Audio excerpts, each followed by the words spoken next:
This kind of sums it up. There are just 2 occasions of a team scoring first in the World Cup semi-final but not reaching the final in the 21st century. Both of them are England. Croatia in 2018 and Argentina in 2026. England scored first in this one, but ultimately Argentina managed to come from behind with those 2 late goals. We'll talk about Thomas Tuchel in a few moments, his decisions to go defensive, try and hold on to that. But it was Enzo Fernandez with his second goal of this World Cup in the 85th minute that turned the tide. And after that, you always felt Argentina were going to be on top in this game. Yeah, he did. And as we said, they went through, rejigged some things. And it was a quick corner from Messi, and England had so many defenders on that 2v1 was so easy. And eventually when, I think it's Elliot Anderson there that gets out towards Messi, he knows where the spare man is. It's at the edge of the box, and with everyone so deep and so back and in there, he's taking his shot on, and he did that a few times, Kev, didn't he, before Enzo? Exactly, they're clearing offside here, but as we know, it's automated now, so that the referees and the assistant referee on this near side know full well that he's not offside,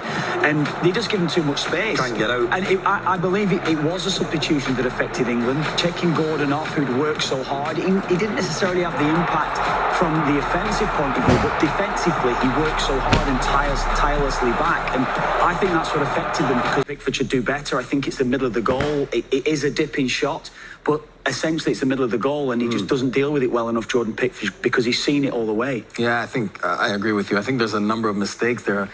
You see that nobody's coming out to Enzo Fernandez until it's too late. I mean, he knows as that ball's coming, I have the time to pick my head up, get a good touch, pick my head up and finish. And when you have that much space and time, you've seen players hitting the ball from far out, and if you hit it good enough, it makes it very difficult for the keeper. There's no balance, Kev. There was no balance. It was just a backline there. Everyone is just trying to protect their goal, so they drop back into the line, and that leaves space for players on the edge. And I thought Argentina did that really well, to take shots on. Enzo was one of the main guys for doing that. Take strikes on. You've got to be brave, and you've got to have attempts. It was a lovely strike. It comes through so many bodies. I'm not making excuses for Pickford. I agree he should save it, but coming through that amount of bodies, that kind of strike's difficult. I'd add as well to it, when you kind of know what's going to happen on the short corner, you know there's only one place it can go, and that's the edge of the box. So I would feel, as a midfield player, TV, you'd have been in that position, it's on us to get out and close the ball down. You have to sprint out, and he takes this quick though, Kev. And he knows he's got to get on side. But look at the back line of England though. Look how deep they are,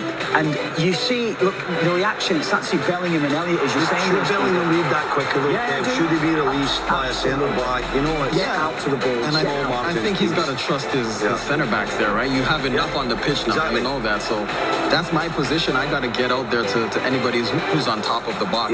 But they're also worried about Messi and you know, his ability to find whipping it in. You know, so. But I think also as a centre back, you know, you've got to be brave. You got to absorb midfielders, players, and you got to say, get up. You got to read 2 steps ahead, teams. You got to see where this ball might go, and you see Enzo Fernandez to go, and I mean, it's such small margins. It's hard to sit here and criticise. We know how difficult it is out when you're there. Trying to see it through. I've been in that position where you've been in front in a game and you're trying to see the last 10 minutes through. But I would just question what Thomas Tuchel did in bringing so many midfield players off and attacking players. You've got no out ball. You can't get out, Luke, and that's the problem that England found. We'll get to that in a moment. Let's look at the winning goal first. Lautaro Martinez, who had come into this game, makes the impact in the 92nd minute. Messi gets the assist, and Martinez scores, I think, in the same goal. Well, not a bad sub to bring on, is it? Inter Milan's Lautaro Martinez, who's an outstanding player, and to come onto this field, I'm sure he was disappointed. We see McAllister hit the post for the move that leads to it. It was this feeling from Argentina that they could get the winner that was so huge. Like being here watching it live, wasn't it, Kev? That you could just sense. We're watching a tactics cam most of the time, and you could feel that wave after wave of attack and this feeling of momentum that Argentina had, and most of it was created by Messi, because he just manages to take games by the scruff of the neck and says, I'm going to take over now, and he's got the intuition, the quality to do it. Great ball at the box, and a lovely header in between centre backs. It is, Steve. You've described it perfectly. We sense the momentum. Messi first half 36 touches, second half 58 touches. When it mattered, Messi is having more involvement in the game. And I think you just switch off a little bit. Again, I think England could get out to him. Look at the three players that's on the edge of the penalty area. Nobody getting out, sprinting out to Tiba. I think you see Spence, he looks like he's kind of cramping up or something like that. Yeah. And Messi just realizes, he says, let me go to my right side. Well, there's enough defenders in the box here as well. But you've got to look touch tight with your opponent, stop him jumping. And he floats into an area between the two defenders at the far post there, Lautaro Martinez. And it is a great ball, it's a great cross. Yeah. But again, it's preventable all round. Prevent the cross as well as preventing the free header. I think also mentally, England couldn't cope with the disappointment of conceding that equalising goal. Instead of just regrouping and saying, we're still in this game, we got to try and fix a couple of things. They just, the air just came out of them, you know, and you could see that in the second goal, and all of a sudden, thinking or hoping they might even make extra time, it's beyond them, they're out of the game. Let's hear from the man who scored the winning goal, Lautaro Martinez. Qué difícil, ¿no? Decir algo después de esta locura que vimos recién. Tricky to know what to say after this insanity that I've just witnessed. Yeah. Well, I really don't know. ¿Valió la pena Qatar? I'll be honest. Para esto que Was Qatar worthwhile?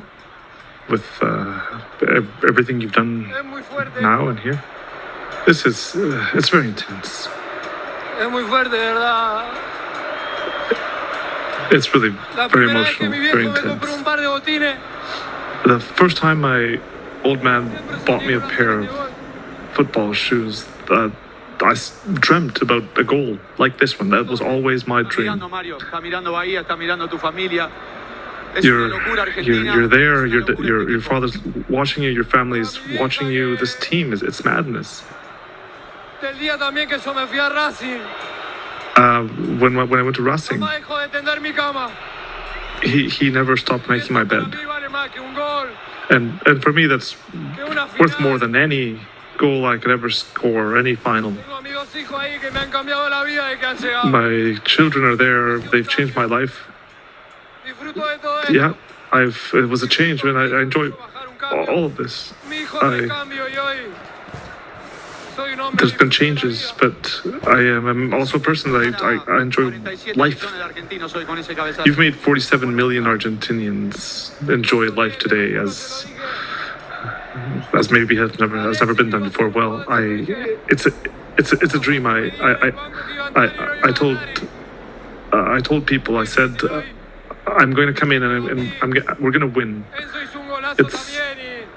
It's quite intense. Enzo scored a tremendous goal, and in the end, this team is proving again and again what we're made of. Now, we asked Scaloni just a few minutes ago, and they had a counterattack. They had space for that. They had talent, and there was occasions, there was chances, but you played your heart out. Something to be proud of.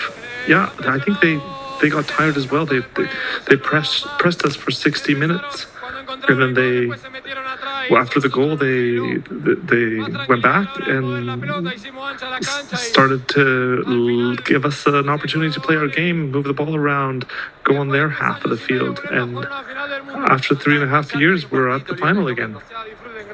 I hope it's an excellent game on Sunday. Thank you, and I hope you enjoy it as well. Emotional interview there with Lautaro Martinez. You can see just what it means to him and his Argentina side, who can now become just the third nation in World Cup history to retain their trophy. It means so much to these players, doesn't it? It's great to watch. It's very emotional even to see it, a player who's achieved so much in the game at 28 years old. You know, he's Inter Milan captain. He plays every week for Inter Milan. He's won 3 Serie A's, 3 Coppa Italias, 2 Copas. Now he's on the verge of potentially his second World Cup, and he talks about the boots that he was bought by his dad. He talks about only want to play for the national team and represent Argentina in the grandest stage. These kids grow up to wear the blue and white Argentina, to score goals, to be significant for the national team, and it means that much to them. And it's important to understand that, Kev, because that is why they leave everything out there, and that is why his coaching staff, supporters, don't allow them to play any other way. You have to leave it all out there when you're playing for Argentina. And, I think probably us three sat here that have been fortunate enough to play the game, can have feelings with what he's saying there about. We all remember what our first pair of football cleats, football boots.